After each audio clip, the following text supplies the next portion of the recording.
பண்ணி நிற்பதனால நமக்கு நிகழ்கிற பயன் என்னன்னா, ஆமா, ஏகனாகி நிற்பதனால ஆணவ மலம் நீங்குது.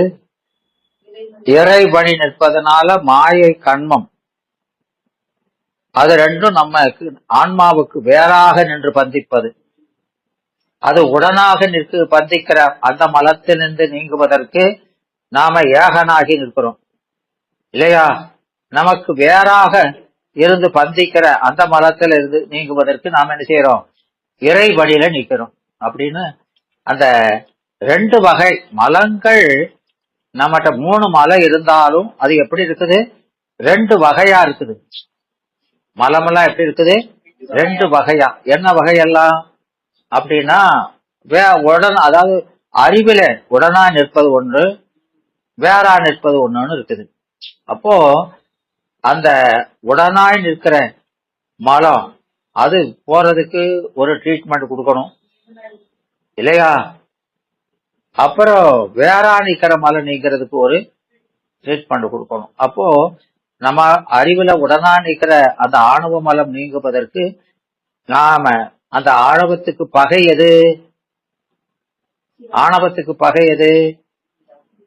மகாரத்துக்கு பகை சிகாரம். மகாரத்துக்கு பகை சிகாரம். அவனோடு ஏகனாகனா மலை நம்ம விட்டு நீங்கிறதுனா என்ன? நீங்கிறதுனா அது வலிமை குறைஞ்சா அதுக்கு பேரு அந்தர்பாவிதம், அடங்கி இருக்கிறது இல்லையா? ஆமா, இது அது காரியப்படாது இருக்க மலை இருக்கும், காரண நிலைகள் இருக்கும், காரியப்படாது. இப்போ அது எப்படி? இறைவன் அப்படித்தான் இருக்கும், இறைவன்கே இருக்கும். இப்போ பாம்புக்குள்ள விஷம் இருக்குது, பாம்பு விஷம் இருக்குது. ஆனா அந்த பாம்புகிட்ட அந்த விஷம் காரியப்படாது. கடிச்ச மத்தவங்க கிட்ட காரியப்படும், அதுக்க ஏன்னா அதுக்குள்ள வியாபியமா இருக்குது. அதனால அதை கொண்டிருக்கிற அந்த பொருளை இது என்ன செய்யாது? பாதிக்காது. விளக்குதா? அது போல பெருமானுக்குள்ள எல்லாம் அடங்கி இருக்குது, அதனால அது அவனை பாதிக்காது. இப்போ அது நாம அந்த திருவருள் பயன்ல 24வது பாட்டு என்னது? என்னமா? இன்றளவும் என்றது இருள். அப்போ அந்த ஆணவ மலம் அவங்கிட்ட அடங்கிக்கிடுது, நம்ம அடக்கி நிக்குதுன்னு பார்த்தோம் இல்லையா? அவங்கிட்ட அடங்கி நிக்குது, நம்மள அடக்கி நிக்குது. அது அதாவது இந்த கண்ணுல இருள் இருக்குது, நம்ம கண்ணுல இருள் இருக்குது, கண்ணுக்குள்ளே இருக்குது, கண்ணுக்குள்ளே உடனா இருக்குது. அந்த இருளை கண்ணொளி அடக்க முடியாது. கண்ணொளி ஏன் அடக்க முடியாது? அடக்க முடிஞ்சா அது அந்த அந்த இருளால பாதிக்கப்படவே செய்யாது, மறைக்கப்படவே செய்யாது இல்லையா? அது மறைக்கப்பட்டு கிடக்கிறதுனாலே என்ன அர்த்தம்? அடங்கி இருக்குதுன்னு அர்த்தம். விளங்குதா? ஆமா. அப்போ இந்த தாமச குணம், கண்ணுல இருக்கிற தாமச குணம் அது அந்த சாத்விகத்தை விட கம்மியா இருந்தா கூட அது என்ன செய்யுது? அவ்வளவு ஆமா, சாத்விக குணத்தையே அடக்கி நிக்குது, குறையத்தான் இருக்குது. ஏன்னா ஞானேந்திரியங்கள்லாம் எது கூட இருக்கும்? சாத்விகம் கூட இருக்கும். அது கண்ணுல மற்ற நாளை காட்டி சாத்விக கூட இருக்கு. அப்படி இருந்தா கூட இது கொஞ்சமா இருக்கிறதே அடைக்கிறது. விளக்குதாமா? அதனால ஒரு குடம் முழுவதும் பால் இருந்தாலும் ஒரு சொட்டு விஷம் அத பூரா அத குணத்தை மாத்திரும். மாத்திரமா இல்லையா? அப்படித்தான் வாய்ப்பு இருக்குது. விளங்குதா? அப்போ இந்த கண்ணொளி, அந்த ஒளி அந்த இருளை அடக்கவே முடியாது, அடக்கவே முடியாது.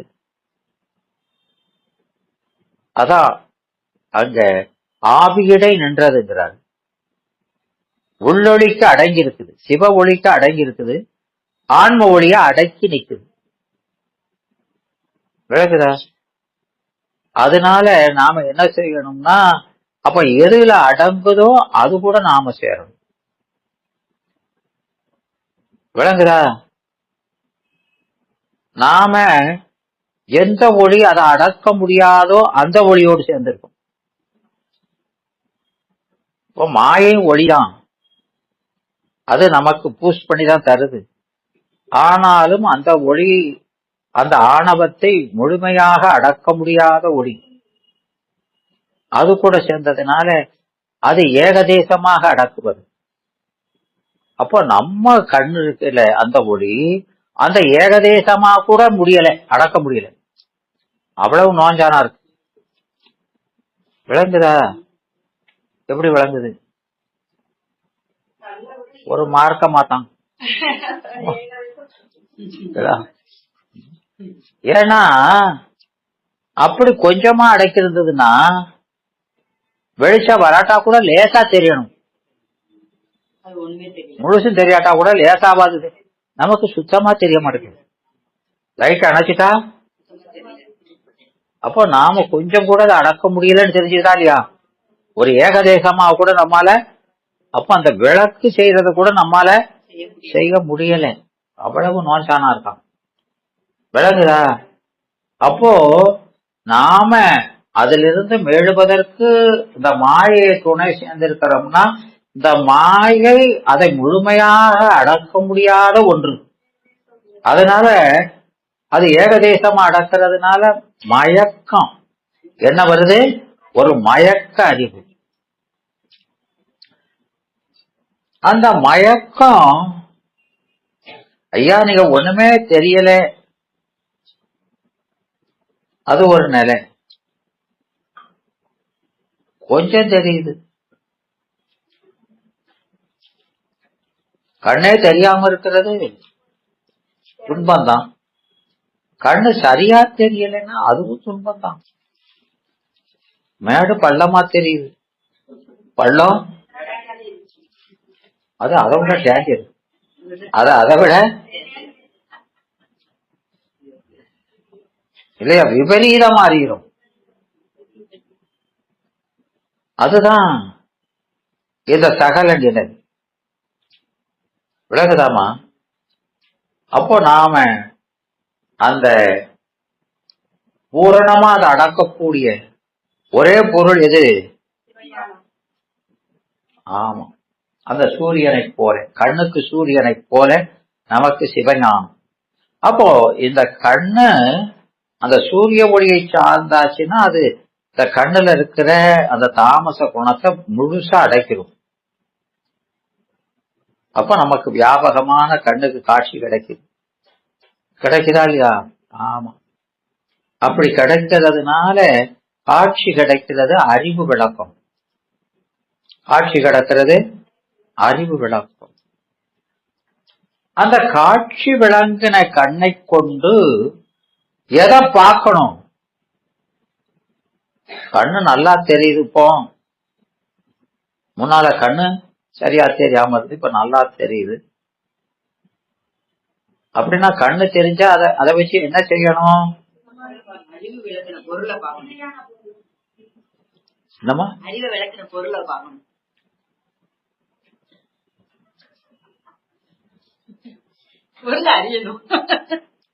அறிய வேண்டிய பொருளை அறியணும் இல்லையா? அந்த அறிய வேண்டிய பொருள் எது? எது நம்ம குணத்தை விளக்குறதோ அது உறவு பொருள். எது? உறவு பொருளை இல்லையா? நமக்கு உறவுனானது சகாயம் செய்கிறது, நமக்கு சகாயம். என்ன சகாயம்?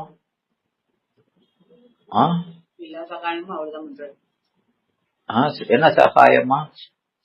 நம்ம குணத்தை விளக்குறது, இருக்கிற குணத்தை விளக்குறது இல்லையா? பாசம் நம்ம குணத்தை தடை செய்வது இல்லையா? அப்போ அதோட கூடி இருக்கிறது குற்றம் இல்லையா? விளக்குற பொருளை உபகார பொருளோடு கூடி இருப்பது குணம். விளக்குதா? அதனால நாம இது கூட தான் சாரணும். அப்போ இதுல சார்ந்து இருக்கிற வரைக்குத்தான் நமக்கு அந்த காட்சி. விளங்குதா? ஆமா. அதனால இங்க அந்த அறிவு விளங்கி நிற்கிறது 10. அந்த விளங்கிய அறிவை கொண்டு என்ன செய்யணும்னா அது நீ செய்ய வேண்டியதில்லை. விளங்குதாமா? அது நாம அந்த உண்மை விளக்கம் 42ல என்ன பாத்தீங்க? 42 இல்லையா சாருங்களோ?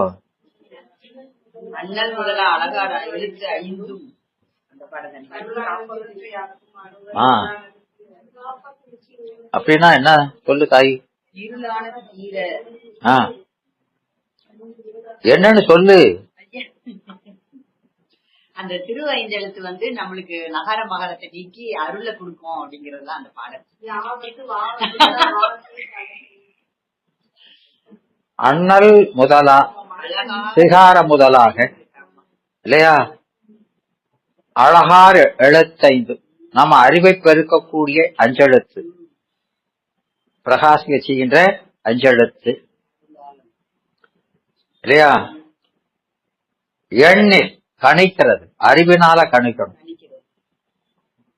அப்போ அதுல பாச சார்பு இருக்கக்கூடாது.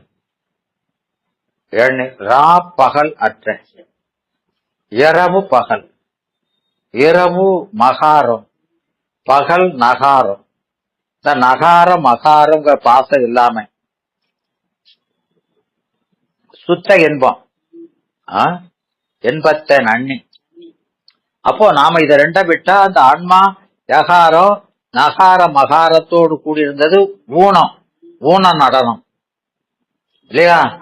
அப்போ அதை விட்டுட்டு வகாரத்தை பிடிச்சா அது ஞானம், அது அம்மை. அம்மை திருவடியை பிடிக்கிறது தான் நம்ம வேலை. ஆமா. அப்புறம் அந்த வகாரம் இந்த யகாரத்தை சிகாரத்துல சேர்க்கும், அது சேர்க்கும். விளங்குதா? அப்போ அந்த வகாரம் அதுதான் குருநாதர்.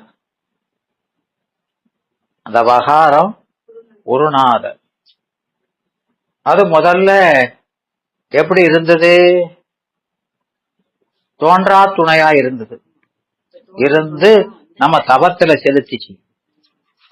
முதல்ல பிறவியில செலுத்திச்சு, அப்புறம் தபத்துல செலுத்திச்சு. அப்ப தபத்துல செலுத்தும் போது நமக்கு தபத்துல செலுத்து தோன்றா துணையா இருக்கிறது மட்டும் இல்லாம நமக்கு தோன்றும் துணையாகவும் நின்றது. எப்படி நின்னது? நூல் வடிவா. எப்படி நின்னது? நூல் வடிவாக தோன்றும் துணையாகவும் இல்லையா? அது திரோதான சக்தியாக தோன்றா துணையாகவும் இருந்து செலுத்திச்சு. இப்போ தோன்றும் துணையாக, தோன்றும் துணையாக வந்து நமக்கு உபதேசம் செய்து உபகாரம், காணும் உபகாரம் செய்து, காணும் உபகாரம். அப்போ அந்த அறிவு விளங்குனதுக்கு அப்புறம் நாம அதுக்கப்புறம் எதை அறியணும்? அந்த அறிவுக்கு விடயம் சிவம் தான்.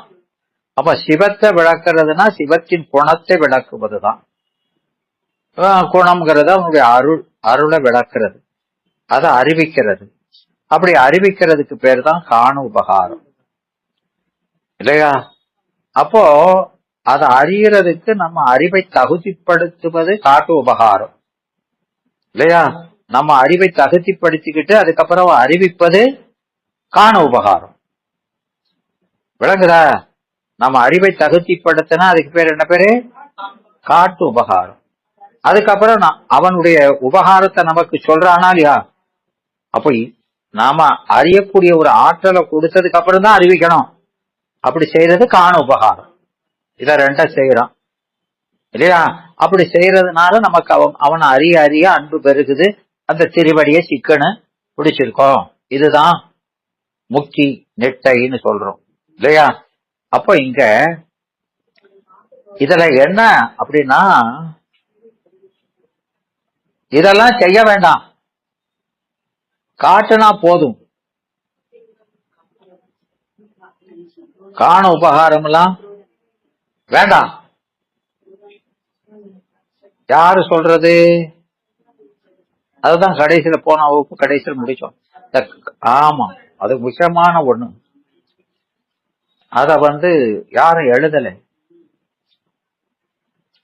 அவன் சொல்றான். ஆனா அதை மறுக்கிறவங்க அதை எழுதணும். இத சொல்றது யாரு? அபிகாரவாதி இல்லையா? அபிகாரவாதி. அந்த அபிகாரவாதி என்ன சொல்றான்? பெருமான் காட்டுனா போதும்.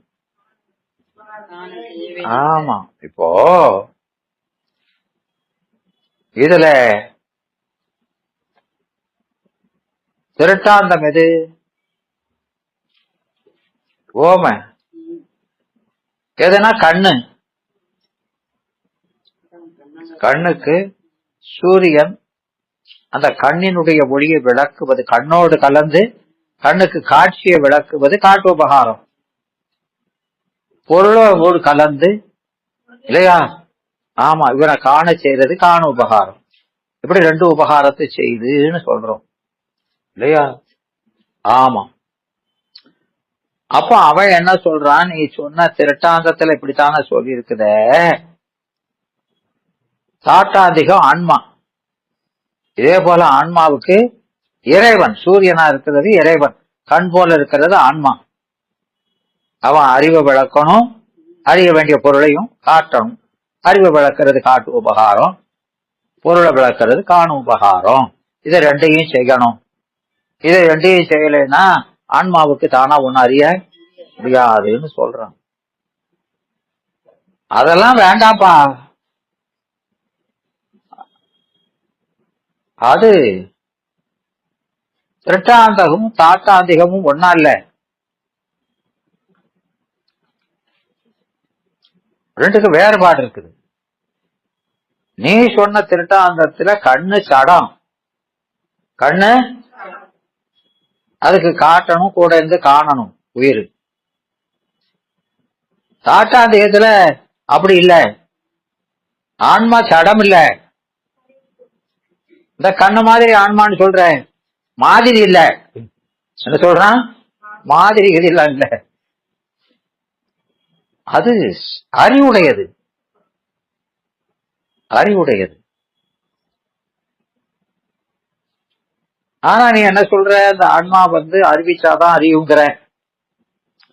எனக்கு அதெல்லாம் உடன்பாடு இல்லை. இருந்தாலும் நீ சொல்றதுக்காக நீ அது சொல்றவாது ஓரளவு ஒத்துக்கிடலாம். ஆன்மாவுக்கு பெத்தத்துல அதுக்கு காட்ட வேண்டியதான். சரி, அது காணுதலும் கூட இருந்து செய்யணுங்க. அது கட்டு நிலையில சொன்னா அது கூட சரிதான், ஓரளவு அதையும் ஒத்துக்கிடலாம். கட்டு நிலையில செய்ய வேண்டியதான் இல்லையாம்மா? சின்ன பிள்ளையா இருக்குது அப்படின்னா அதை கைய பிடிச்சி கூட்டிட்டும் போகலாம். முழுமாடு மாதிரி வந்த பிறகும் கைய பிடிச்சிட்டு கூட்டிட்டு போனோம். இங்க கொஞ்சமாவது கூறு இருக்காங்க, அப்படியே செஞ்சுட்டு இருக்கோம். உலக நடப்பு தெரியாம சொல்லிட்டு இருக்க அப்படின்னு சொல்றான். விளங்குதாமா? ஆமா. அதனால அந்த ஈஸ்வர அபிகாரவாதி, அவனுக்கு என்ன பேரு? ஈஸ்வர அபிகாரவாதி. அப்படின்னா யாரு அவன்? யாருமா?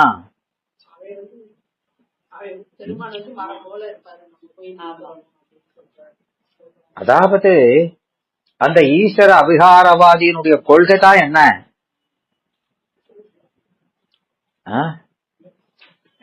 அவன் சொல்லுவான், விகாரவாதி என்ன சொல்லுவான்னா,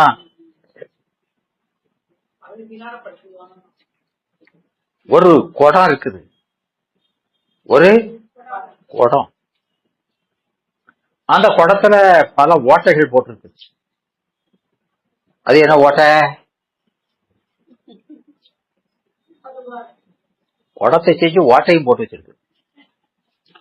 9 வாசல் வைத்தாய், ஏ தாய் 9 வாசல் வைத்தாய், ஒக்க அடைக்கும் போது உணர மாட்டேன் புண்ணியா. இல்லையா? அறிவு விளங்குவதற்கு வாசல்கள், அறிவு விளங்குவதற்கு இப்ப மூக்கு, கண்ணு, வாய் இதெல்லாம் ஓட்டாதானே. அதெல்லாம் ஞான இந்திரியம், அதெல்லாம் அறிவு நுழையிறதுக்கு வாயில், வாயில் காட்சி. அப்படிதானமா சொல்றோம்? ஆமா, அதத்தான் என்ன சொல்றான், ஒரு குடம் செஞ்சு அதுல ஓட்டைய போட்டு வச்சிருக்குது. ஆமா, அப்போ அந்த குடத்துக்குள்ள ஒரு தீபம், குடத்துக்குள்ள ஒரு தீபம் இருக்கு. அந்த தீபத்தினுடைய ஒளி இந்த குடத்துல ஓட்ட வழியா வெளியே வருது. அந்த தீபம் நம்ம அறிவு, இது விளங்குவதற்கான கருவி ஓட்ட. அப்படி வச்சுக்கோங்க. ஒவ்வொரு கருவியும் ஆமா, அந்த குடம் ஆணவம், அதுல இருக்க ஓட்ட கருவி விளங்குதாமா? அது ஒளிய மறைக்குது, இது விளக்குது. ஏகதேசமா உடஞ்சிடுதுன்னா முழுசும். இப்ப இது ஏகதேசமா, ஓட்டையெல்லாம் கருவிகள்லாம் ஏகதேசமா விளக்குறாது. பல் துளை, அது நவதுவாரம் உடைய உடம்பில் ஆன்மா அறிவாய் நிற்க, அது அப்படி நிற்பினும் அந்த பொறிகள் இல்லையா, அந்த அவவற்றி கூடி, அந்த பொறிகள் வாயிலாக அந்தந்த விடயத்தை கூடி அறிகிறது ஆன்மா அப்படின்னு சொல்றோம். இது திருட்டாந்தம் சொல்றான். இதெல்லாம் ஒரே குளறுபடி. என்ன குளறுபடி? சொல்றது சரியில்லையோமா?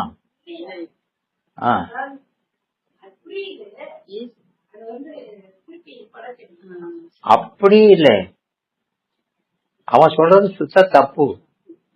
என்ன?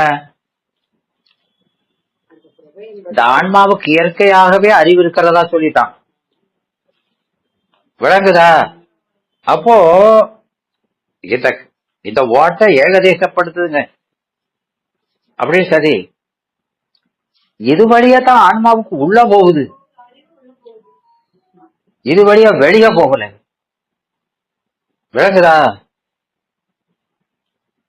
அப்போ இந்த கழிவுகள் இல்லாமலே இதுக்கு ஒளி இருக்கிறதாகவும், இந்த கருவி இதுவோட இது ஏகதேசமா விளங்குறதாகவும் சொல்றாங்க. ஏகதேசமா விளங்குறது சரிதான், ஆனா இந்த கருவி இல்லாம தனியா அதுக்கு விளக்கு இருக்கதா சொல்றோமா இல்லையா? அது கிடையவே கிடையாது. இயற்கையா இதுக்கு அறிவு இருக்கிற மாதிரி சொல்லியிருக்கான், அப்படி கிடையாது. விளங்குவதுதான் விளங்கக்கூடிய. அப்போ இதுக்கு விழஞ்சகம் இல்லைன்னா இது சடம் போல. கட்டையும் நாமும் ஒண்ணுதான். கட்டை இல்லையாமா? ஆமா, இது அப்படி இல்லையா? இதை சொல்றது மாறிலா சொல்றான். இதுக்குள்ள விளக்கு இருக்குன்னா இதுக்கு ஏற்கனவே சுயம் பிரகாசமா இருக்கதா ஆயிடுது.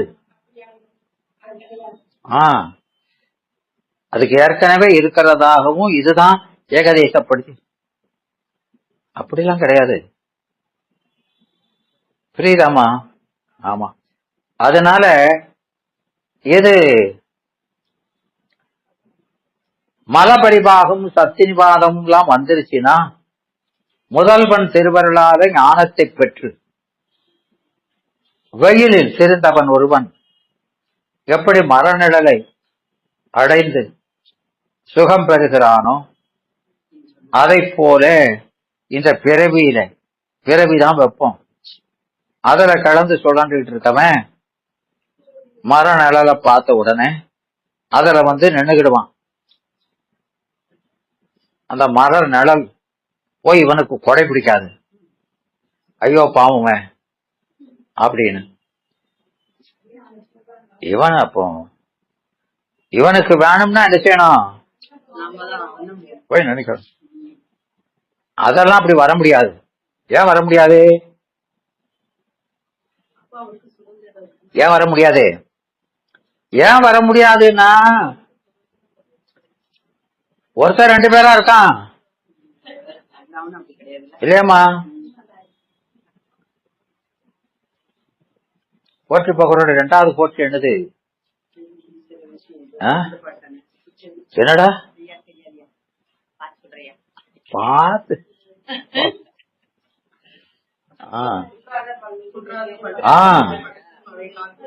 குன்றாத பல்லுயிர் வெவ்வேறு அவை படைத்தும் காத்தும் எல்லை இடக்கூடிய 8 வைச்சோம்லாம் சொல்றாரா இல்லையா?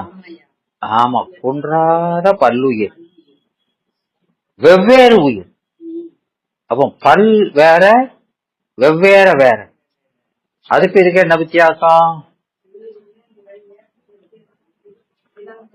ஏமா பலனாலும் எல்லா கலையும் ஒண்ணுதானே.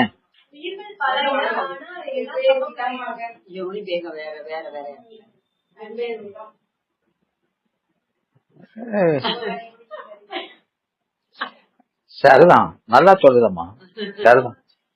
பலதான், ஆனாலும் ஒண்ணுக்கு ஒண்ணு வேற்றுமை உடையது இல்லையா? அதனால பல் உயிர் வேற, இலக்கணத்தால ஒன்றுக்கு ஒன்று வேறுபட்டது அப்படின்னு அதையும் சொல்லுது. அப்போ பல்லுயிர் வெவ்வேறு அவை படைத்தும் காத்தும் எல்லை இழக்கூடிய 8 பைத்தும் உயிரை படைக்கிறாரா?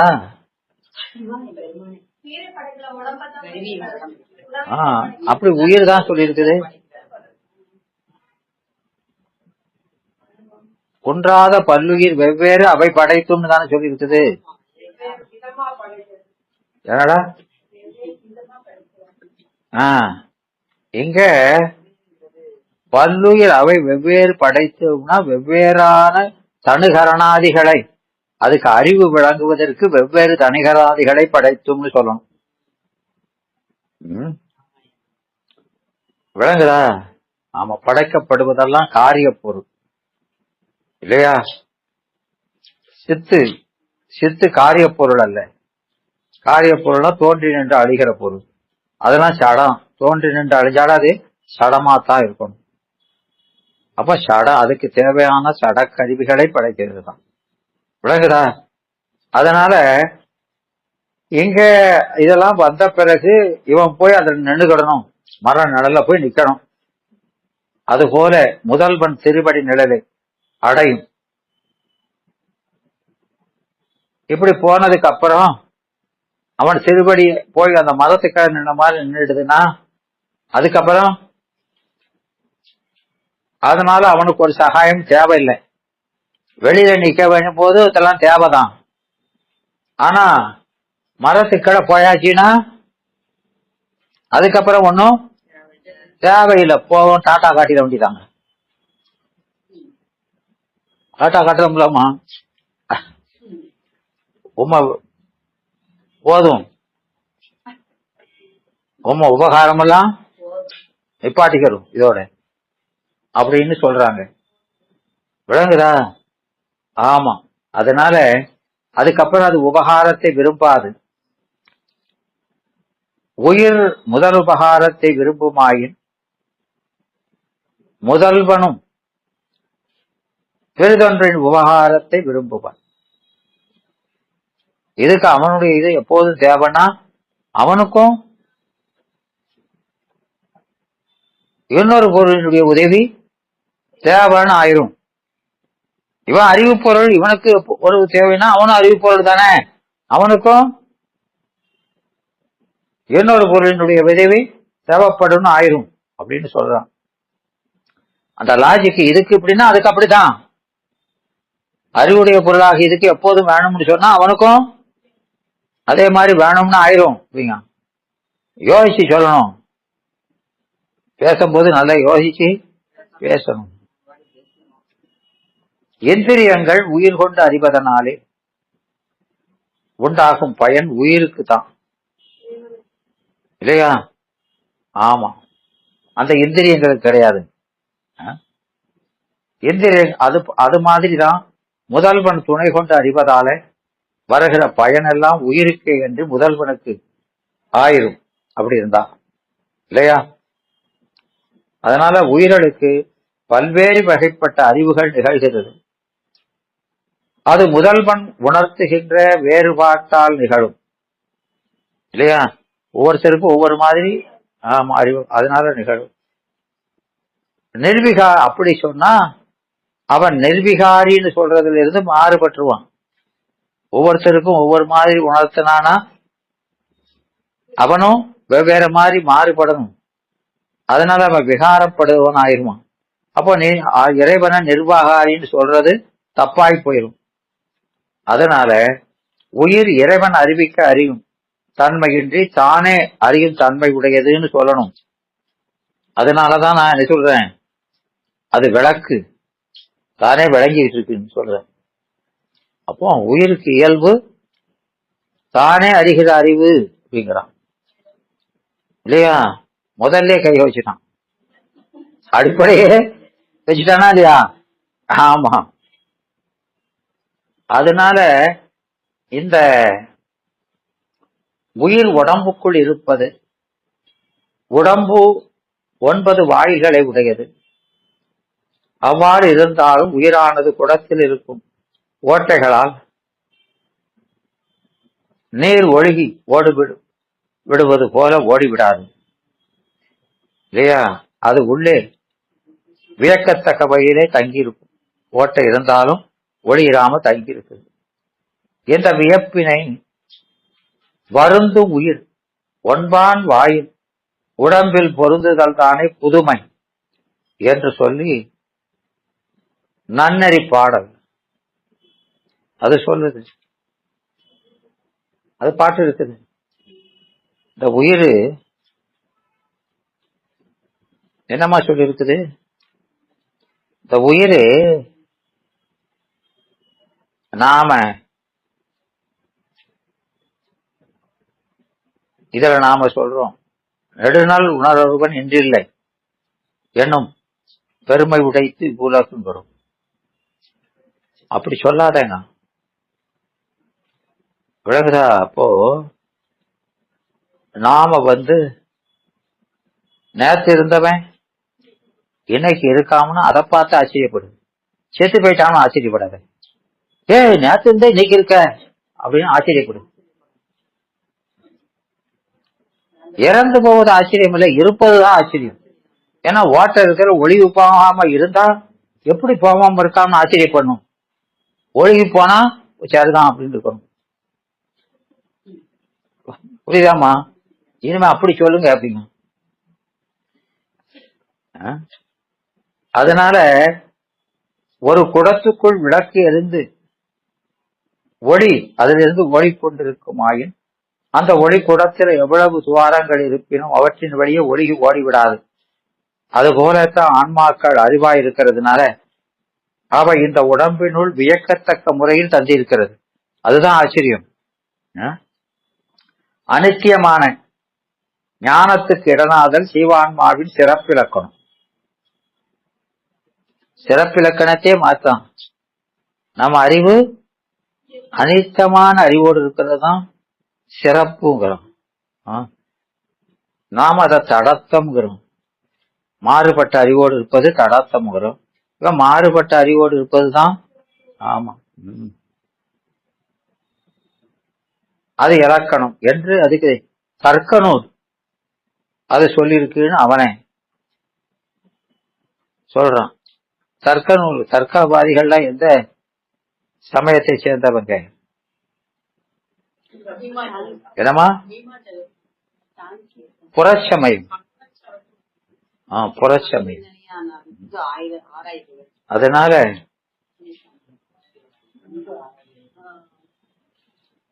அதனால இங்க அவனை சாட்சி கொண்டாடும். இவன் யாரு? இவன் அகச்சமயத்துக்காரன். அகச்சமயத்துக்காரன் அவனை விட சிறந்த சமயத்தை போய் காட்டணும். இவன் அவனுக்கு பல ஆளு கீழா இருக்கவனை போய் காட்டணும். ஆமா. அதனால ஆன்மா என்பது அறிவாயிருப்பது என்பது அவங்க கொள்கை. அது அப்போ அது அந்த ஆன்மாவுக்கு அது பரப்பிரகாச உடையது இல்லை, தற்பிரகாச உடையதுன்னு ஆயிரும் இல்லையா? ஆமா, அது தப்பு. பல துளை உள்ள குடத்தில் விளக்கு ஏற்ப அறிவு உள்ளதாகும் அப்படிங்கிறான். உருவு உறும் உயிர்கள் என்ற வரி இதனை தெரிவிப்பது. உடம்பில ஐம்பொறிகள் உள்ளன, அவற்றுள் அறிதொழிலால் சிறப்புடையது கண் இல்லையா? அது சென்றி 5 விடயங்களை பற்றுகின்ற சிறப்பு இல்லையா? அப்படி இருந்தாலும் அது உருவத்தைத்தான் கண்டறியும், வேற விடயத்தை பார்க்காது. அதனால ஓசை வாசனை முதலியவற்றை அறியாது. இந்த விடய ஞானம் ஆன்மாவுக்கு உள்ளது. அதாவது எண்ணானை கொண்டு எண்ணதை செய்வித்துக் கொள்ள வேண்டும். அதனால எதனால கண்ணுக்கு நாம அந்த ஆன்மாவுக்கு இயற்கையாக இருக்குது அறிவு, அது விளக்க விரும்பும் வழியில தானே விளக்குகிற அறிவுன்னு ஏன் சொல்றோம்னா, அதுக்கு திட்டம். அதுக்கு ஒரு உதாரணம் சொல்றோம். என்னன்னா, இப்ப உருவத்தை பார்க்கணும்னா கண்ணை செலுத்துதா இல்லையா? அப்ப அவனுக்கு தெரிஞ்சிருக்கா இல்லையா?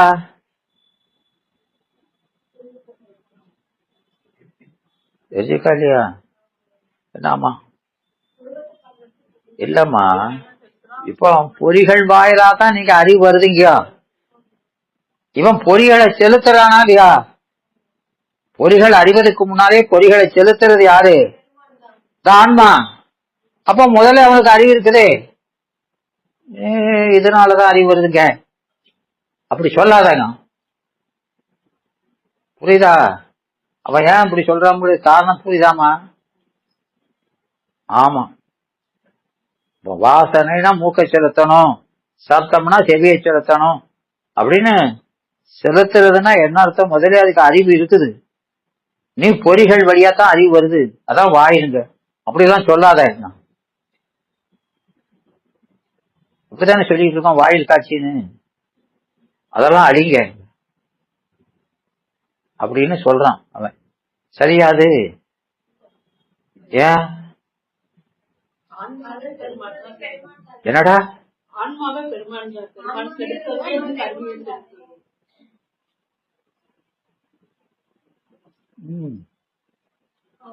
அவன் சொல்றது பொய்கிடோ.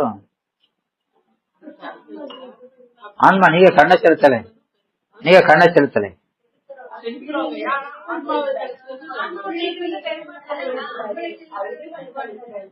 ஆமா, அவன் கலாதிகளை விளக்கி இவனை புருடனாக்கி அதுக்கப்புறம் இவனை செலுத்த வைக்கிறான். அப்பவும் அவன் கூட நிக்கிறான். இது பொம்மை மாதிரி நிக்குது அப்படி சொல்றோம். இவன் அவனாவே எல்லாம் செய்யறதா சொல்றான். இவனால ஒரு காலம் தானா ஒரு துரும்ப கூட அசிக்க முடியாது இல்லையா? இவன் எல்லாருக்கும் இவனை செய்யற மாதிரி அவன் சொல்லிக்கிறான். அதனால இந்த அவன் எதை அறிஞ்சு செலுத்துறாங்கிறதுனால அது அறிவு இருக்குது அப்படிங்க. இப்படி கண்மத்தை இது மாதிரி செலுத்தி அதனால வரக்கூடிய வினைப்பயன் அது அனுபவிக்குது. இந்த ஆணவம் எனப்படுகின்ற மலம் இப்படி நாம கண்மத்தை அனுபவிக்கிறதுனால கொஞ்சம் கொஞ்சமா தேஞ்சி அது நீங்கிரும். அப்போது அந்த இருட்டு வீட்டுல உள்ள ஒரு பொருளை எடுத்துட்டு வர கருதுபவன், இருட்டு அறையில ஒரு பொருள் இருக்குது, அதை எடுத்துட்டு வரனா ஒரு விளக்கை வச்சுக்கிட்டு செல்றது போல இது அந்த அஞ்ஞான இருள் எனப்படும் மலம் நீங்க ஞானமாகிய விளக்கை பெருமானுடைய அனுக்கிரகத்தினால அது அதை கொண்டு நிலை பெற அடைய பெறுவான். அந்த பொருளை அடைகிறான். அது தண்ணீரானது ஆளுக்கு ஏற்றபடி ஆசனம் போடுவதாகிய பட்ச பிரதிபட்சம் உடைய பொருள் அன்று இல்லையா? அதனால இங்க தண்ணீர்ங்கிறது ஆள் பார்த்து உதவுவது அல்ல. நம்ம மழைக்கு சொல்றோம்ல, அது பாரபட்சம் இல்லாம இருக்கு. அது போல இறைவன், அதனால அவன் பாரபட்சமா ஒவ்வொருத்தருக்கும் ஒவ்வொரு மாதிரிலாம் செய்ய மாட்டான். நிழலும் தன் அடியில தங்க எவருக்கும், இவர் வேண்டியவர் வேண்டாதுங்க எல்லாத்துக்கும் அது உதவுது. அது போல இறைவன் அப்படி சொல்றாங்க. அதனால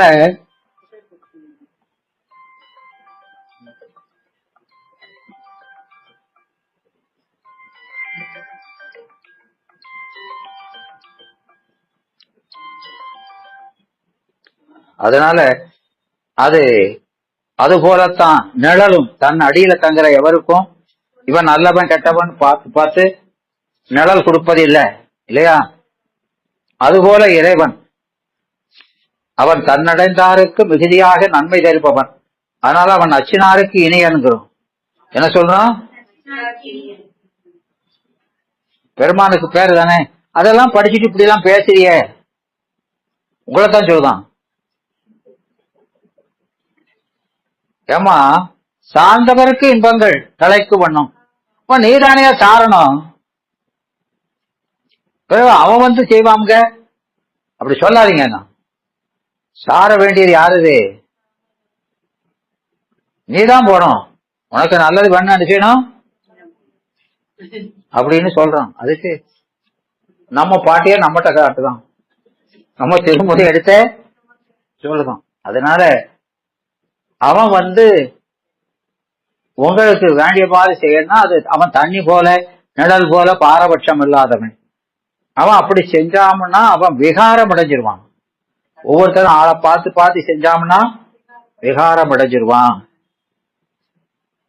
அதனால அப்படி செய்ய மாட்டான் அப்படின்னு சொல்றான். விளங்குதா? அது போக இப்போ இந்த உயிர்களுக்கு அப்படின்னா, இப்போ அந்த கண்ணுக்கு செஞ்சா கூட பரவாயில்ல. ஆனா இந்த உயிர் அறிவுடைய பொருள், அறிவுடைய பொருளுக்கு தேவையில்லை. இந்த அறிவுடைய பொருளுக்கு கூட கற்று நிலையில சொன்னாவது ஓகே. நீ என்ன சொல்ற? முத்தி நிலையிலும் சொல்லிட்டு இருக்கேன். அது ரொம்ப மோசம். இப்போ ஒருத்தனை கண்ணு தெரியாம கிடக்கும், கையை குடிச்சிட்டு கூட்டிட்டு போனோம்னா பரவாயில்ல. தெரிஞ்சவனுக்கும் கூட்டு போகணுங்க, சுத்தான்மாவுக்கும் அப்படித்தான் செய்யணுங்க.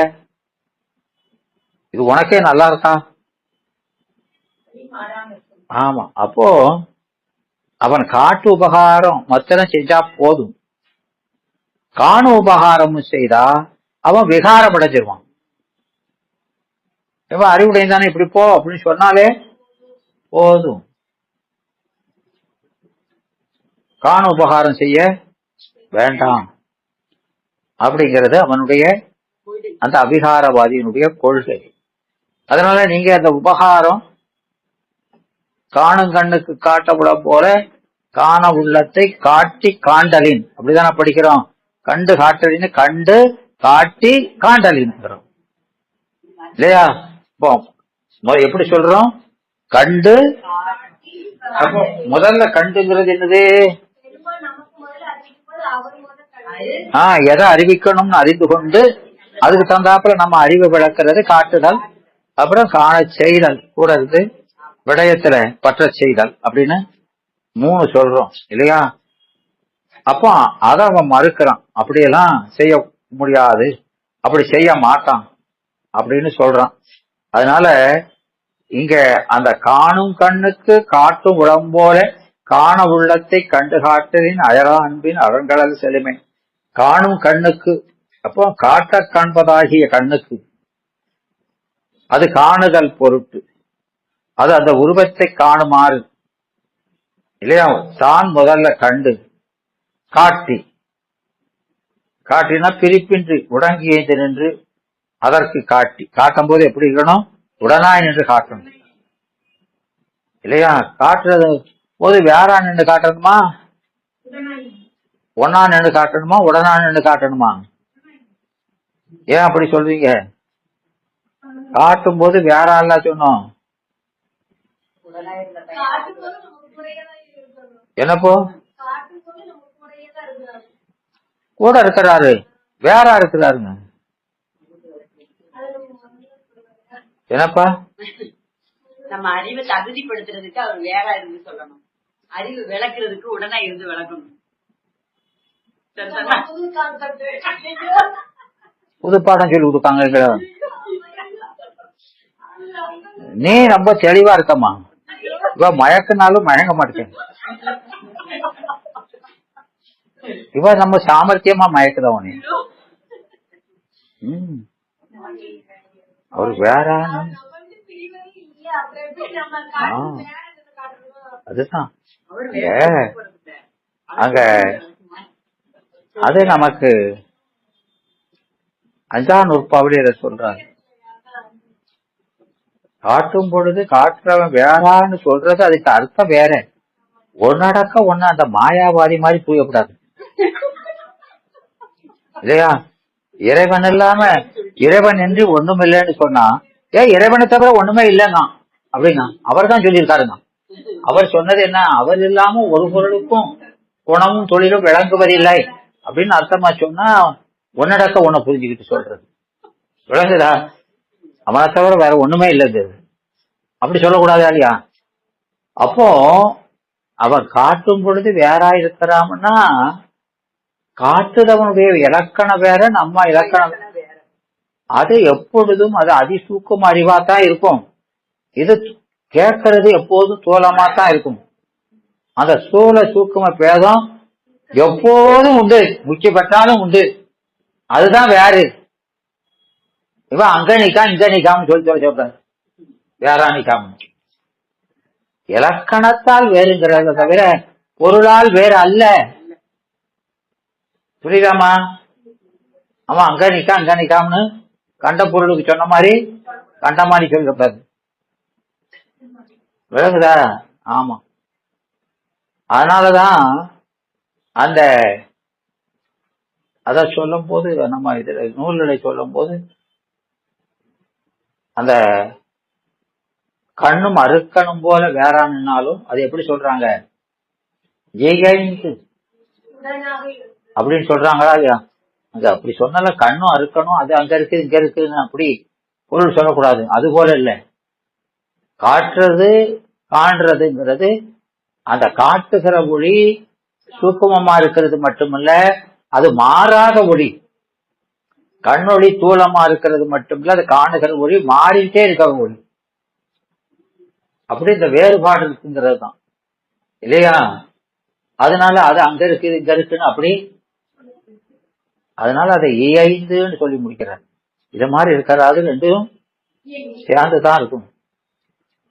ஏன்னா வியாபக பொருள் நீங்கி நிற்க முடியாது. ஒன்றை ஒன்று நீங்கி நிற்க அது ஏகதேச பொருள். ஆமா, அதெல்லாம் கண்ட பொருளுக்குரியது. வியாபக பொருளுக்கு இந்த சம்பந்தமே சொல்லக்கூடாது. சயோக சம்பந்தமே வியாபக பொருள் சொல்லக்கூடாது. சயோகம்ங்கிறது எந்த பொருளுக்கு? ஆமா, அவ்வியாபக பொருளுக்கு. ஏகதேச பொருளுக்கு தான் சயோகமே சொல்லணும். வியாபக பொருளுக்கு சயோக சம்பந்தமே சொல்லக்கூடாது. புரியுதாமா? அதனால இங்க அங்க காணுமாறு உருவத்தை பிரிப்பின்றி காட்டின்னு சொல்லும் போது பிரிப்பின்றி உடங்கியது என்று காட்டுகிறார். பிரிப்பின்றின்னு சொல்லி உடங்கியது ரெண்டையும் சொல்றார். அப்படி இருந்து காட்டி காணும் உளம் போல, தானும் உடனிருந்து கண்டு வருகிற உளம் போல, தான் காண்கின்ற ஆன்மாவை போல காண்டு வருகிற. அப்போ காணும் அறிவிக்க அறிவதாகிய உள்ளத்தை, உள்ளத்தைன்னா உள்ளத்துக்கு, தைங்கிறது எப்படி ஆயிக்கணும்?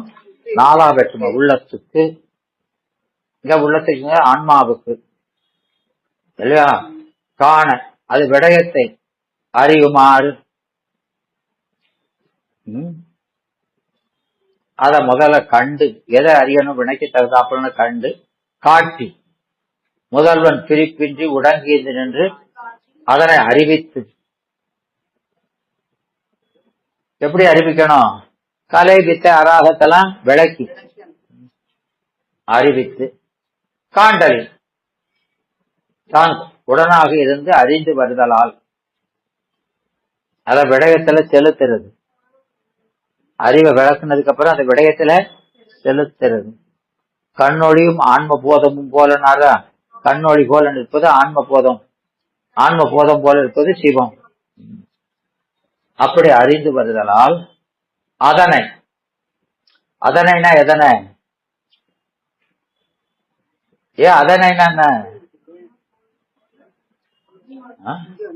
அதனைனா அந்த காட்டியும் கண்டும் உபகரிக்கிற அந்த உபகாரத்தை, அதனை நானது காட்டியும் கண்டு வருகிற அந்த உபகாரத்தை, அதான் அதனை.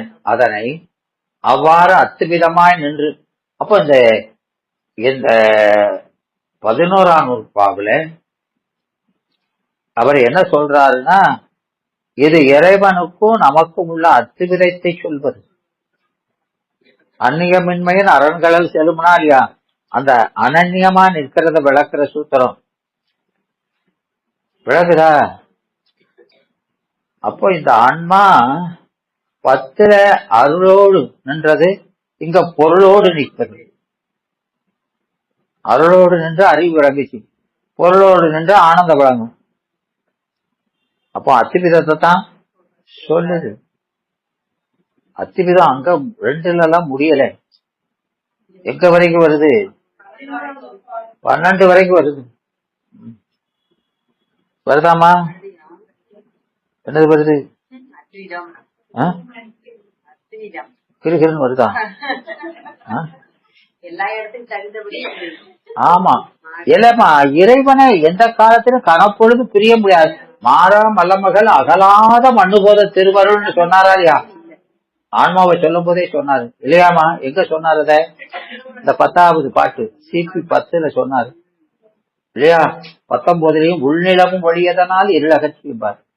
அந்த உள் நிலமும் ஒளி, நிலவும் எப்போதும் எப்போது நமக்குள்ளே இருக்கிற ஒளி அவன் விலகுதாமா? ஆனாலும் ஒளிச்சிருக்கிறான். அது ஒளியானாலும் அப்படித்தானே? ஆமா. உங்களுக்கு விளங்கி இருக்கோ? விளங்குறியோ?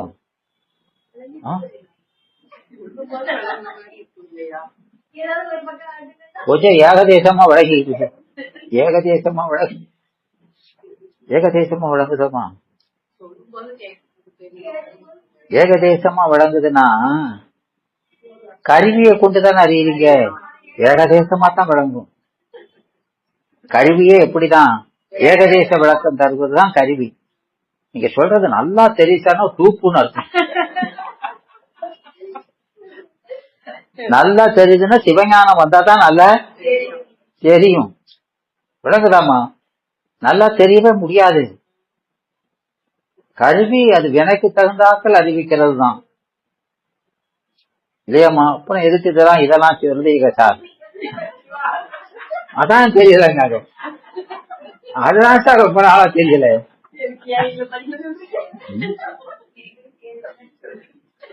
முடியாதுன்னு சொல்லிக்கிட்டே பள்ளியோடு போய் இதை போய் சிந்திச்சா எதுக்கு? உங்களை பார்த்தா எனக்கு பாவமா இருக்குங்க.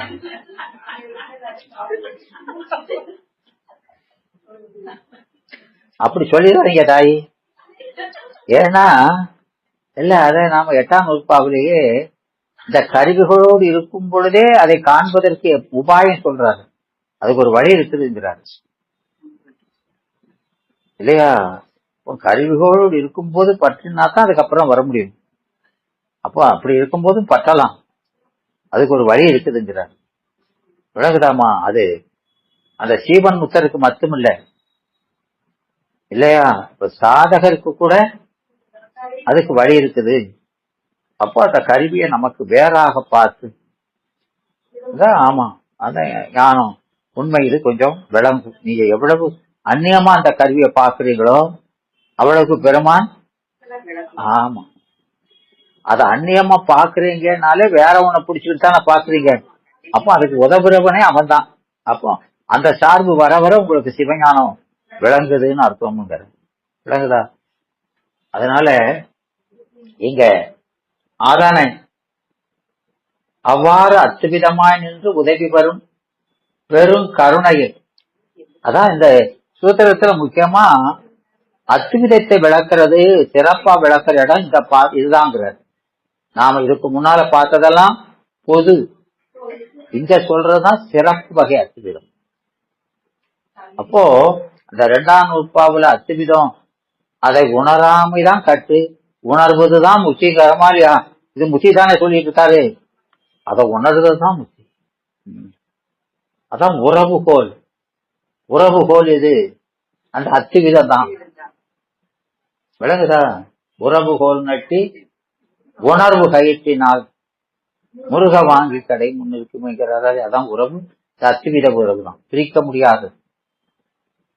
இறைவனை நம்மகிட்ட இருந்து முடியாது, அவன் இங்கதான் இருக்கான் அப்படின்னு நினைச்சுக்கிட்டு அந்த பாவனை சிவகம் பாவனையில அப்படி நினைக்கணும். நமக்கு அறிவா நிக்கிற, அறிவில ஆற்றலா நிக்கிறது அவன். அவன் எங்க போயிட்டான், இங்கதான் இருக்கான், நம்ம கூடயே இருக்கான்னு நினைக்கணும். அப்படி கடைஞ்சா வழி வந்துருவோம். எங்கேயோ இருக்கான்னு நினைக்காத. அதனால அரண்கடல் செலுமே, அரண்கடல் செலுமே, அத அயரா அன்பின், அந்த பெருங்கருணைய அயராத அன்பின், அயராமையால் ஆகிய அன்பு. எதை? பெருங்கருணை. அந்த கருணைய காட்சி காணுதல்னு ரெண்டா சொல்லிட்டாரு இல்லையா? அத அயராமை, அயரா அன்பின், அயராமையால் ஆகிய அன்பு, அதை மறவாது கடைப்பிடித்து செய்யும் அன்பினால்.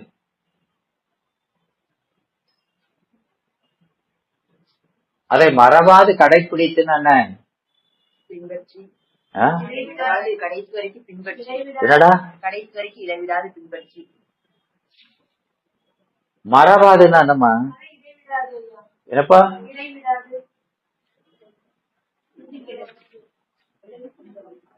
ஏமா மறவாதுன்னா என்னன்னு கேட்க?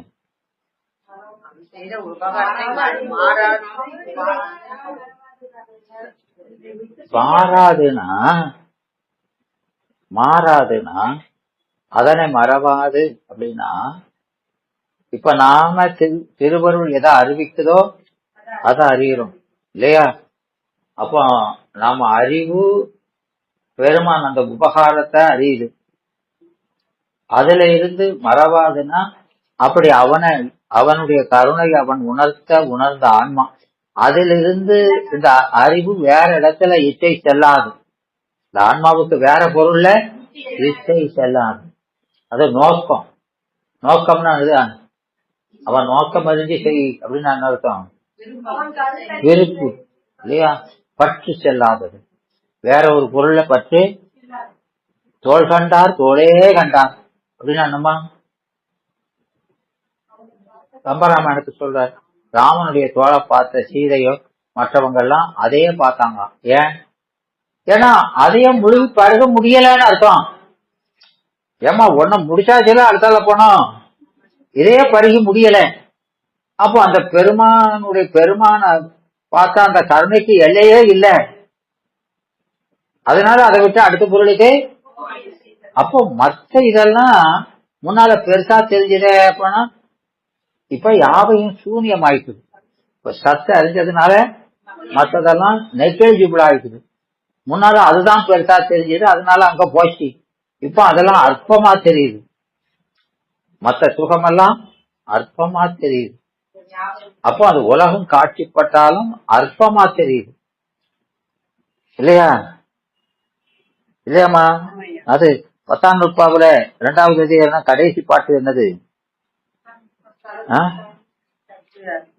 என்னடா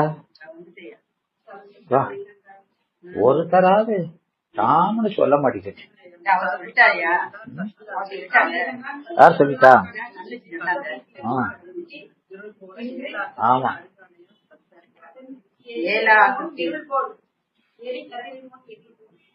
அதனால சதசத்தாம் மைகண்டான் சத்தருளில் காணில் அவன் சதசத்து தான்யா, அவன் சதசத்து தான், ரெண்டையும் அறிகிறவன் தான்.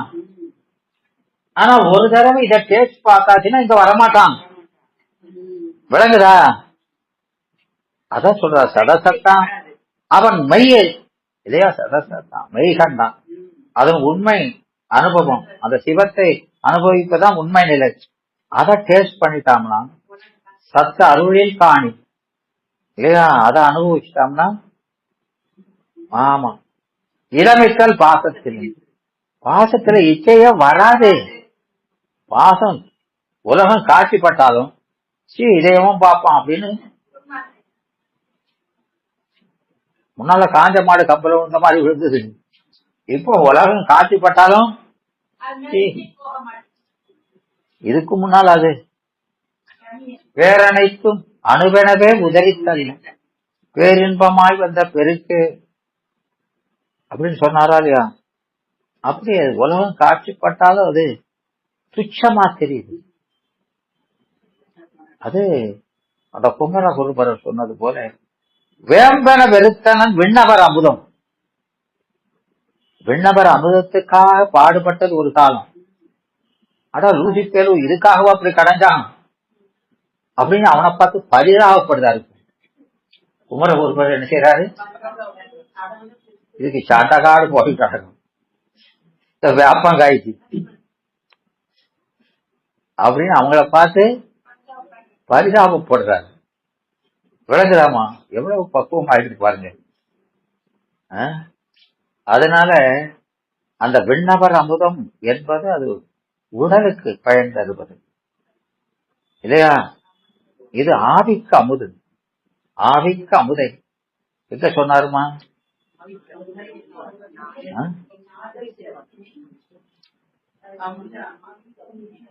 எங்க சொன்னார்? பல்லாண்டு.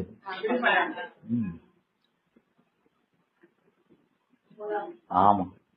அப்போ அந்த திருவடி ஆவிக்கு உயிருக்கு அமுது.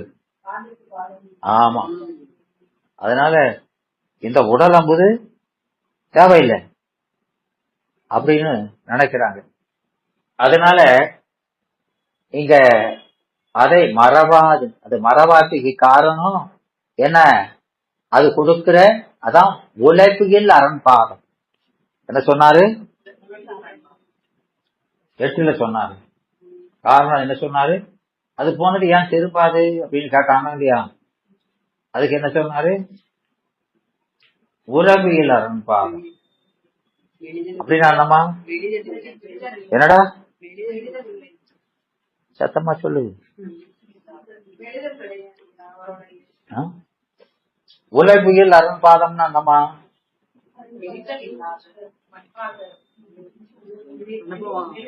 எத்தனை தடவை நடத்தியாச்சு. இப்ப இந்த ஞாயிற்றுக்கிழமை கூட சொல்லிருக்கு. அப்ப உலகு அப்படின்னா அது கொடுக்கிற நலன் குறைவின்மை, அது கொடுக்கிற நலன்ல. ஆமா இல்லையாமா? ஒரு மாடு இருக்குது, இந்த மாடை வித்தரணும் எப்ப நினைப்பீங்க? அது பால் குறைஞ்சி போச்சுன்னா, வத்தி போச்சுன்னா இல்லையா?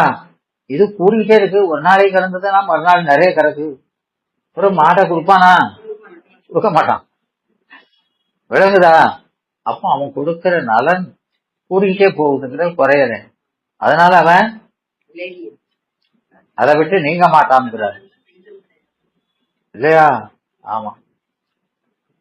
அப்போ அதனால அது மரபாமிக்கு காரணம்.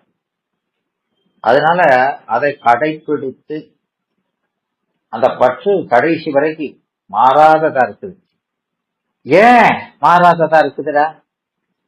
அத இப்போ இதெல்லாம் பெருமான் இப்படி செய்யறாம்னு சொல்றாரு. 8 சொல்றாருலாமா?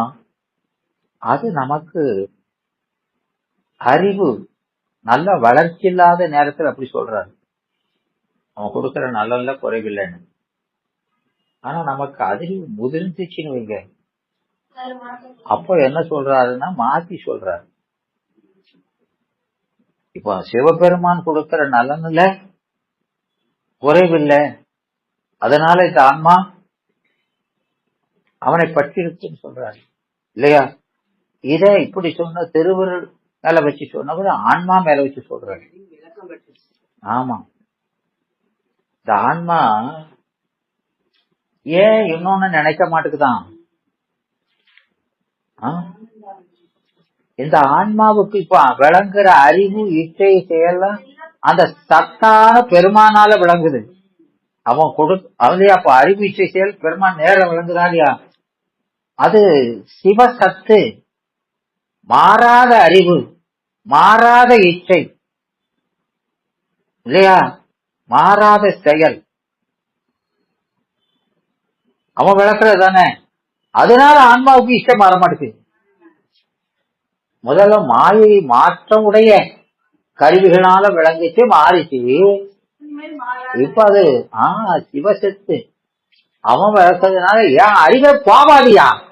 அவன் கொடுக்கறது வைக்காதான் மேலவி. இப்போ அவன் சத்தான இச்சை விளக்குவது. ஆமா, சிவ அராகம். சத்தான அறிவு எனக்கு சத்தான அறிவு கொடுக்குது, சத்தான இச்சையை கொடுக்குது. அதனால நான் போக மாட்டேன். விளக்குதாமா? ஏன்னா அத நுகர்கிற ஆன்மாவினுடைய அறிவே மாறி இருக்குங்கிற. அவன் கொடுக்கிற நலன் வேற, ஆனா இந்த அத ரிசீவ் பண்ற அறிவே மாறி போச்சா? அது தள்ளுனாலும் போகாது. விளங்குதா?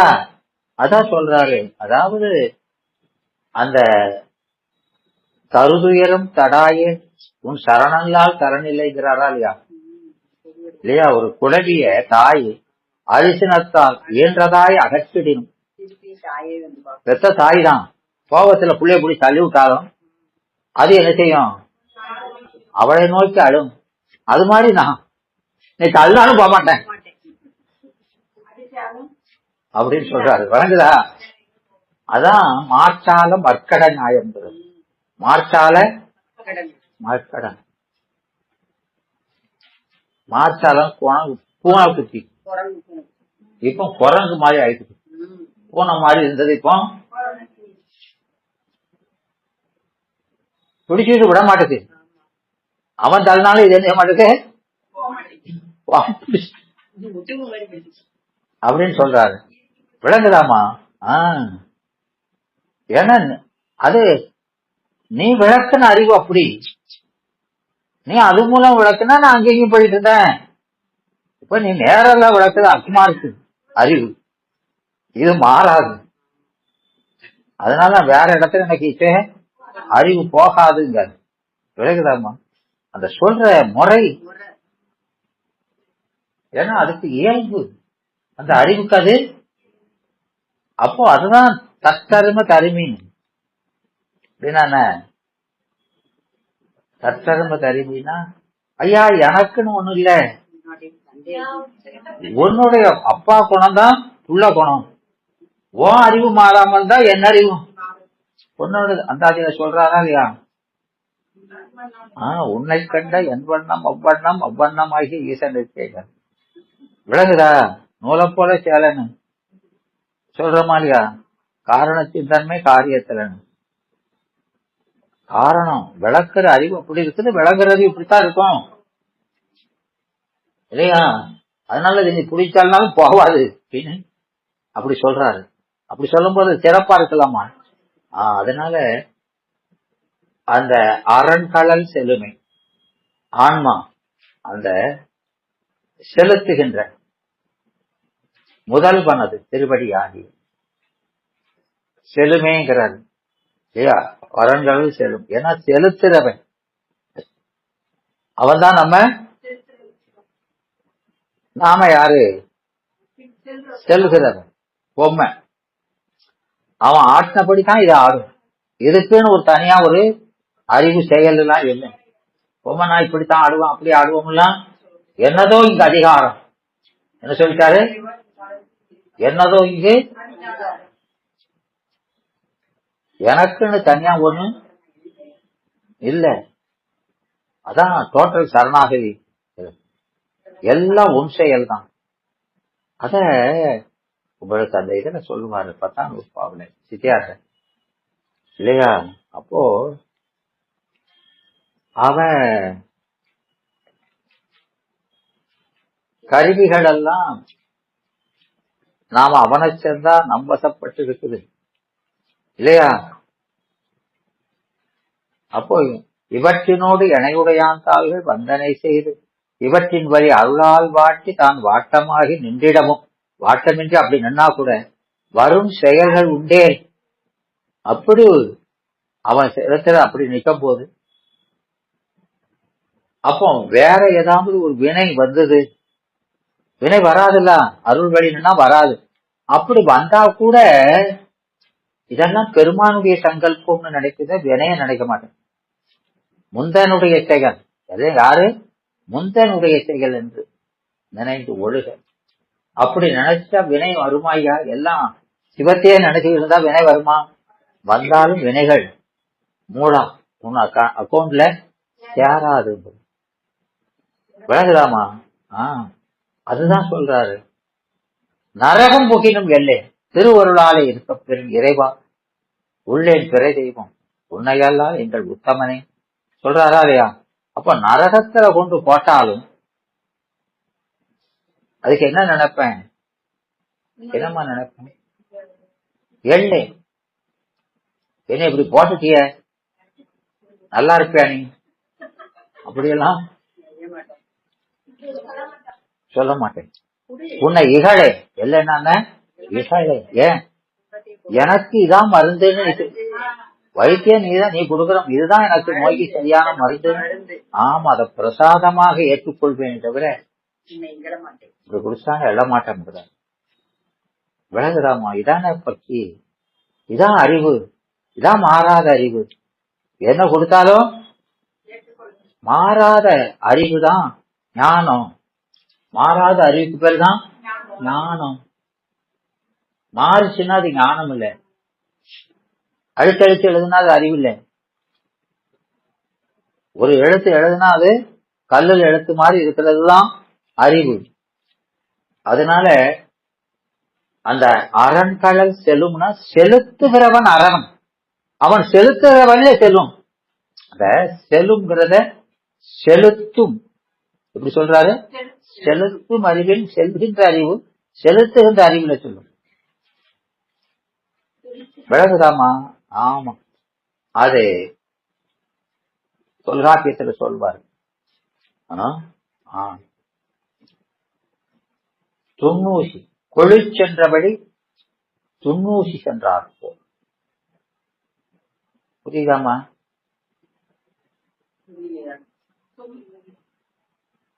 புரியலங்கிற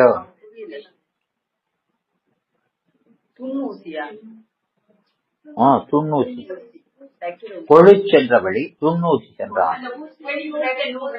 கொழுங்கிறது ஒரு ஊசியில முன்பாகம் ஷார்ப்பா இருக்காலே, அது போற வழியில பின்னால இருக்கிற வால் பெருசு தலைப்பாகம் அது பெருசா இருக்கும்.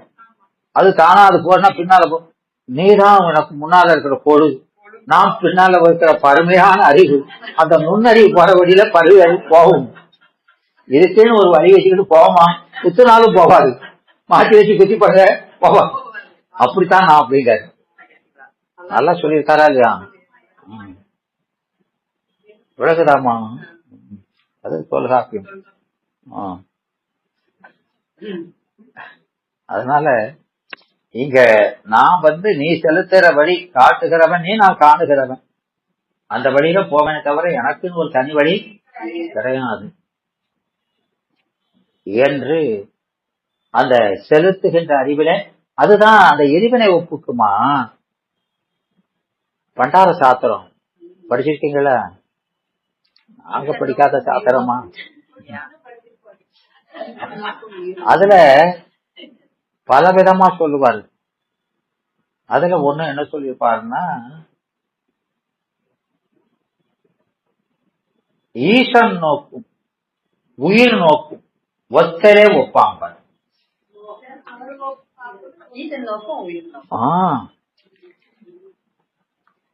புரியுதாமா? ஒப்புங்கிறது அந்த இன்ப துன்பங்களை ஒப்ப பாக்குறதுன்னு சொல்றது, அதை உணராம இருக்கிறதுன்னு சொல்றோம். இது என்ன சொல்றாரு? ஈசன் நோக்கும் உயிர் நோக்கும் ஒத்தலே ஒப்பாங்க. விளங்குதாமா? அப்போ செலுத்துகிறவன் அதான் வழி தலைப்படுவான் முயல்கின்றேன், உன்னை போல் என்னை பாவிக்க மாட்டேங்கிறார். அப்போ இறைவன் எங்க செலுத்துறானோ அங்க சென்னா அது பேர் ஒப்பு. அவன் அங்க செலுத்தினா அங்க போனா அது ஒப்பு இல்லை. செலுத்திய வழியில செல்றது. விளங்குதா? அப்போ அது நமக்குன்னு செயலாக நிற்பது, அது ஒப்பு. அப்படி சொல்றாரு.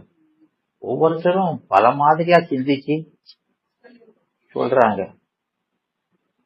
அதனால இங்க அந்த செல்லுமேங்கிறத அவன் செலுத்துறவங்க செலுத்தும் வழியில் செல்லும் என்பதுங்கிற அரண்கடல் செல்லுங்கிறாருமா.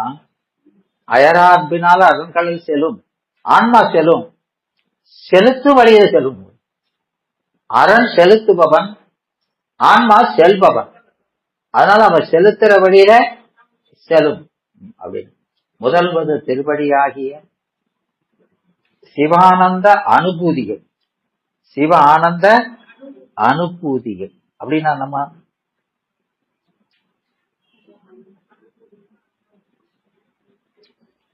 கந்தர் அனுபூதி அப்படின்னா வருதாலே அப்படின்னா என்னடா?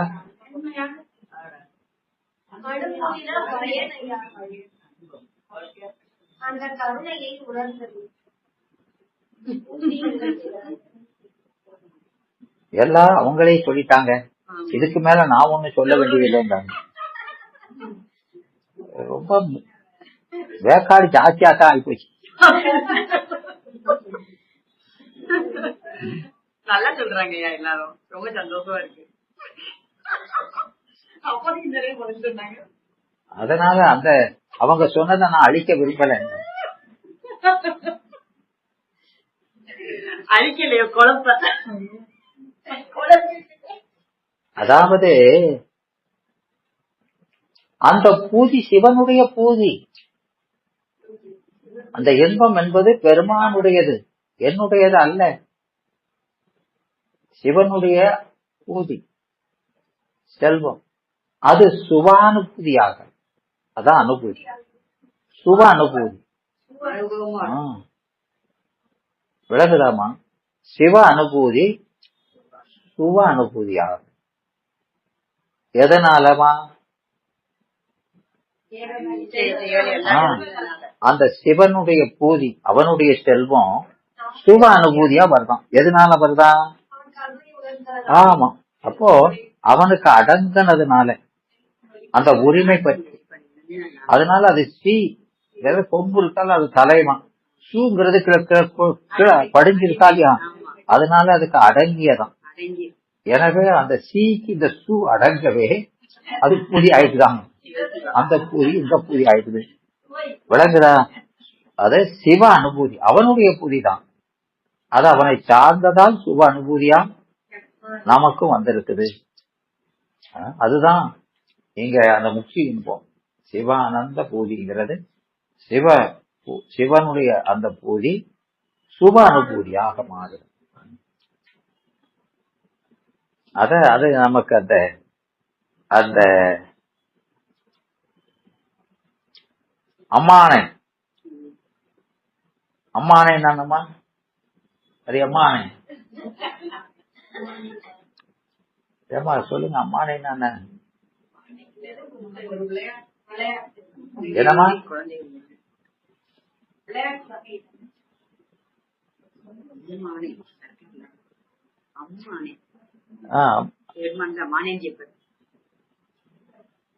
திரு அம்மானை வருது இல்லம்மா?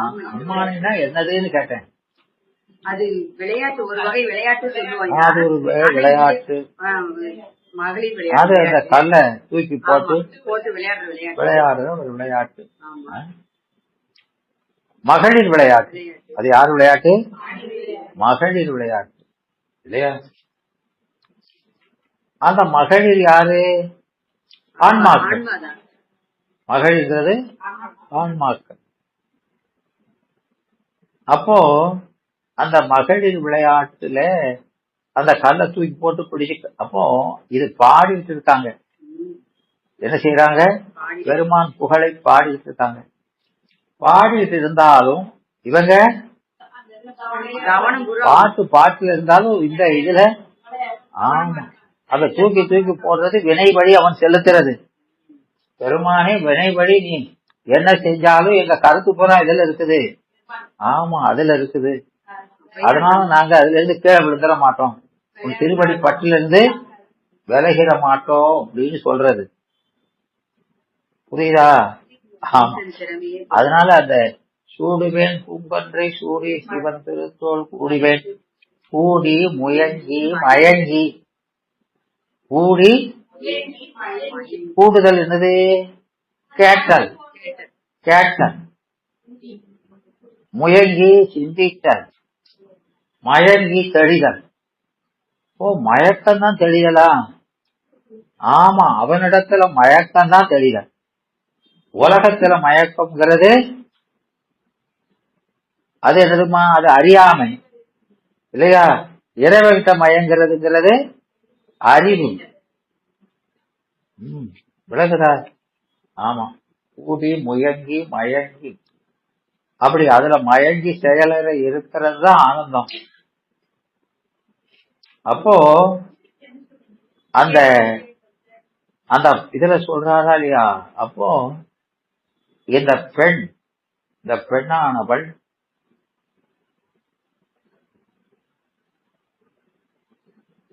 அந்த பூங்கொன்றையை சூடி, கொன்றை பூவை சூடுதல்.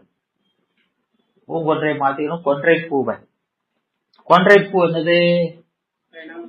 இறைவனுடைய அடையாளமானது. அதை சூடுனா என்ன அர்த்தம்? அவனுக்கு உரியவளாதல், அவளை மனம் முடிச்சாச்சின்னு அர்த்தம். அவன் சூடணும்.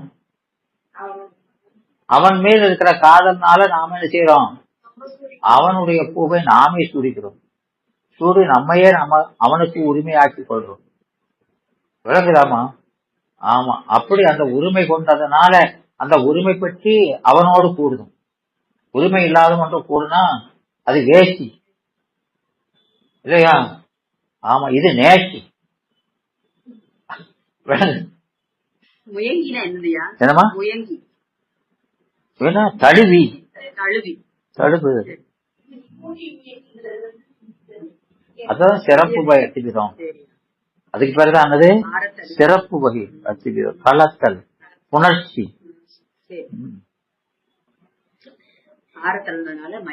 ஆமா நம்ம அறிவு அவன் மயமாகிறது. சூப்பரான பாட்டு மாதிரி. மணிவாசகர் மணியான வாசம். அதுக்குள்ள அவ்வளவு சொல்றாரு. அதனால அந்த அதை சூடிக்கிட்டு அவனோட கூடுனாலா. அப்புறம் முயங்குதல்ங்கிறது சிந்தித்தல். மயங்குதல் அது அனுபவம் இல்லையா? அப்படி மயங்குனதுனால தட்டி புளியாச்சு, மயக்கம் வந்தாச்சு. அது இன்பத்தை உச்சியில போய் மயக்கம் வந்து அப்படி மயங்குனதுனால என்ன செய்யுதான்? முயங்குதல் நீங்கிக்குதான். கையெல்லாம் தளர்ந்து அப்படியே விளங்குறா. அப்படி அவனை விட்டு பிரிகிறா. அப்படி பிரிஞ்சா பிரிஞ்சதுக்காக அவனை ஏற்கிறான். நான் தான் பிரிஞ்சாலும் நீ என்ன தழுவ வேண்டியதானே, நீ விடலாமா? விளங்குதா? நான் மழங்கினாலும் என்ன செய்யணும்? பிரியாமல் பிடிக்க வேண்டாமா அப்படின்னு. அதனால அந்த ஊடி அவன் கூட ஊடி என்னையா விட்ட அப்படின்னு. செவ்வாய்க்கு இறங்குவேன். செவ்வாய்க்கு வாய் அமுதம் அப்படி பிரிஞ்சதுனால வாய் அமுதம் கிடைக்கல. இந்த வாய் அமுதம்ங்கிறது என்னது? அவனுடைய உபதேசம். அது கிடைக்காம போச்சே அப்படின்னு சண்டைக்கு போறான். விளக்குதா? அப்போ இவ்வளவு நடக்க அப்புறம் இந்த ஆன்மாவுக்கு ஒண்ணு நினைப்பு வருது. சரி, இந்த இறைவனோடு நாம கூடணுமே, எப்படி கூடணும்? அறிவுனால கூடணும். அறிவுனாலதான். அந்த அறிவுதான அம்மை. அப்போ நம்மை இவனோடு கூட்டி வச்சது அவன். அப்போ நமக்கு அறிவு தந்தபடிக்கே நாம துரோகம் செஞ்சிட்டோமே. அவளுடைய கணவனோட நாம போய் கூடிட்டோமே. அப்போ நமக்கு உதவி செய்யறவளுக்கே, உபகாரம் செய்யறவளுக்கே நாம அபகாரம் செய்யறமே அப்படின்னு நினைச்சு வருந்தி, உலகத்துல எவ்வளவு நன்றி கட்டவளா இருக்கும் அப்படின்னு நினைச்சு வருந்துறான் தார்மம். அப்புறம் இந்த வருத்தத்துக்காக இறங்குகிறார். ஏன் அடா லூசுத்தனமா அப்படிலாம் நினைச்சிட்டமே.